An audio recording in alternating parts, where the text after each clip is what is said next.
What's up, everybody? Brett here, back today with some more news for Battle Brothers. I read ahead.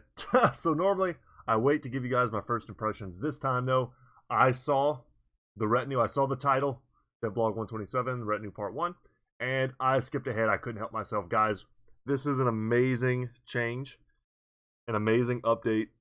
Let's start reading it. That way you guys can join the hype train that I'm currently riding on and conducting.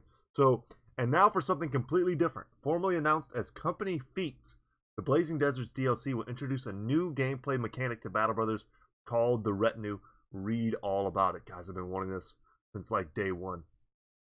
A big reason why suffering heavy losses late in the campaign is devastating, and also why coming back from these losses is difficult, is because most progress that you attain throughout a campaign is in the growing strength of your men, which is the very thing that you stand to lose in every battle. While you can and should save some crowns for hard times, all too often you'll have to start near the bottom again and hire fresh recruits all over. But what if you'd have a drill sergeant that could whip these recruits into shape more quickly? And what if having that drill sergeant would be an advantage that you couldn't lose again? In other words, permanent progress not erased by battles lost. Just the idea is awesome. So some of you will recall the concept of having non-combat followers. This is the big thing. Non-fighting specialists like blacksmiths, surgeons, or that drill sergeant mentioned before. A retinue of people that would support your company of fighting men outside of battle.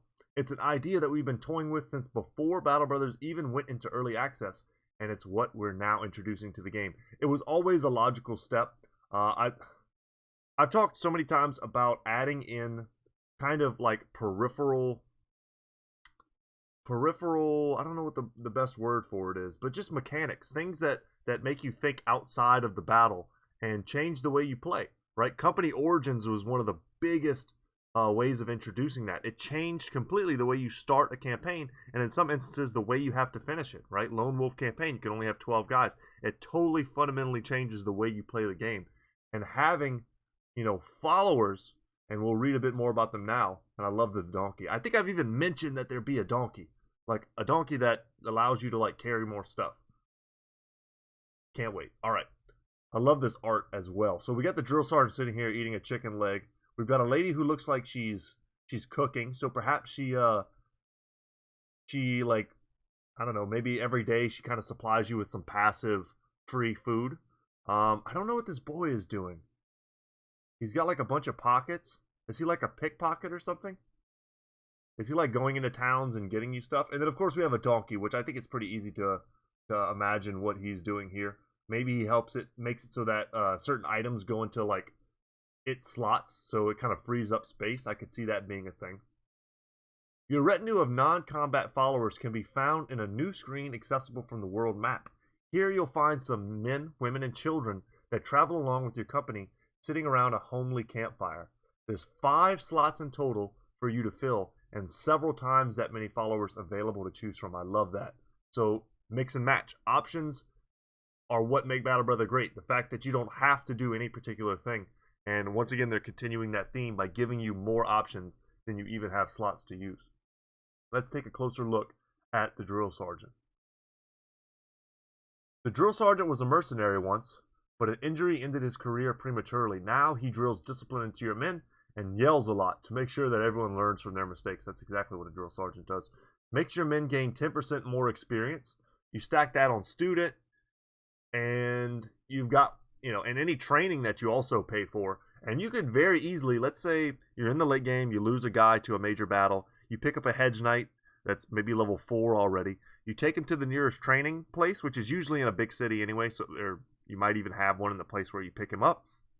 You have a drill sergeant, and you use one of those levels to give him student.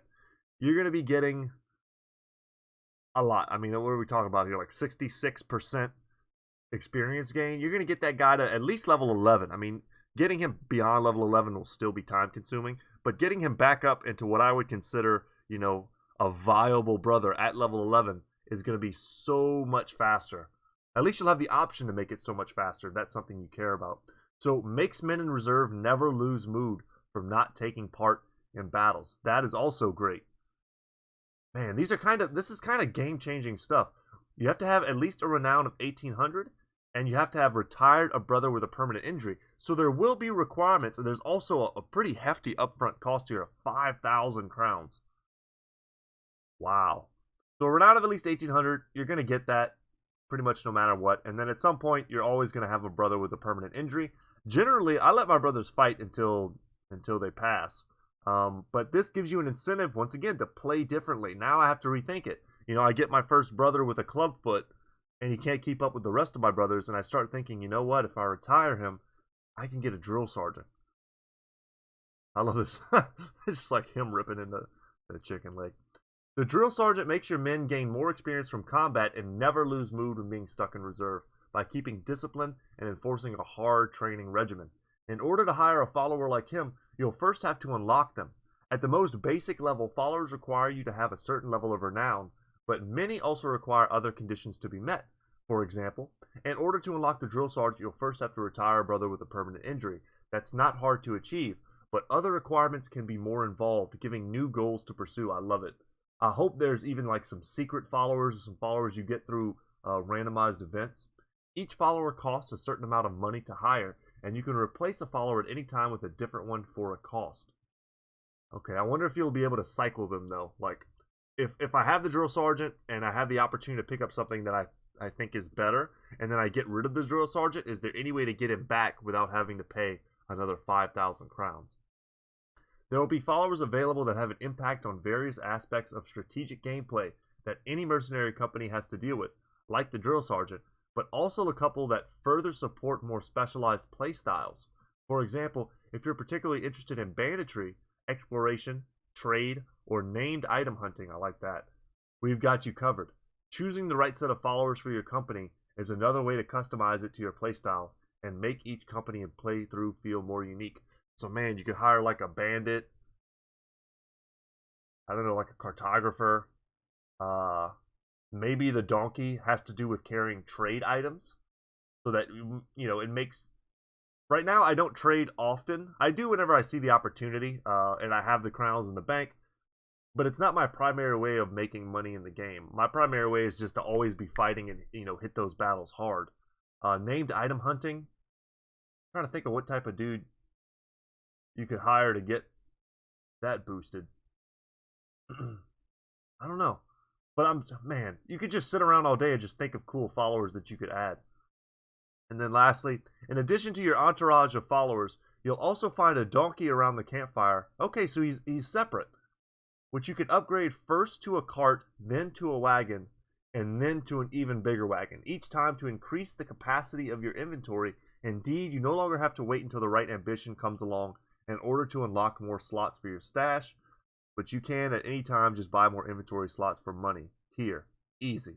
That is a great quality of life change. I totally agree with that. The ability to carry more stuff should not be primarily RNG based. It's not completely RNG. You can manipulate things so that you get these wagon events, but it shouldn't be that way. You should just be able to yeah, I don't know, get more donkeys, whatever the case is, get bigger wagons. I like it. Join us again next week when we take a closer look at some of the followers available for your retinue in part 2 of this devlog. So, way to tease us. I love the changes to the donkey. What else? What else could we get? I don't know. There's so much. Maybe you could get like a Houndmaster type guy who you know, buffs your dogs, or a Falconeer that reveals the battle map at the start of each battle, something like that. I don't know. Kind of just spitballing here. Maybe you can get like some horses or something that make you travel like 50% faster around the map. I could see that being pretty cool. Man, see, this is great because the potential here is basically limitless. Just like with Company Origins, there's so much that you can tweak that will fundamentally change the rest of the way that you play this game. And when you're talking about playing a game that isn't 10 hours long, we're talking like you could have a single playthrough that, I mean, I've done this myself, that's 80 hours long, 100+ hours long. Having it be fundamentally changed through great additions like this is key. And last week we had Alchemy. And Alchemy is one of those things that's awesome. It gives you an extra way to play. It gives you other goals. It gives you ways to spend your money, right? But this is a fundamental game changer, and stuff like this I value pretty damn highly. I can't wait till next week when we can find out more about the followers, the Retinue Part 2. Gotta love alliteration. But that's it for me today, guys. Thank you so much for watching. Let me know in the comments what you think about this, what followers you would like to see, perhaps. Also, I'm taking bets on what this kid does. I'm very curious. I feel like he's a pickpocket, right? Gotta be. Or like he just randomly finds stuff. Those events like when you're walking around, it's like, hey, your dog sniffed out some old hat, right? I wonder if he does that. That's my guess. That's my guess. That's my $10 on the line. But anyway, y'all, Brett, Good Talk Gaming. I'll see you in the next one. Take care, guys.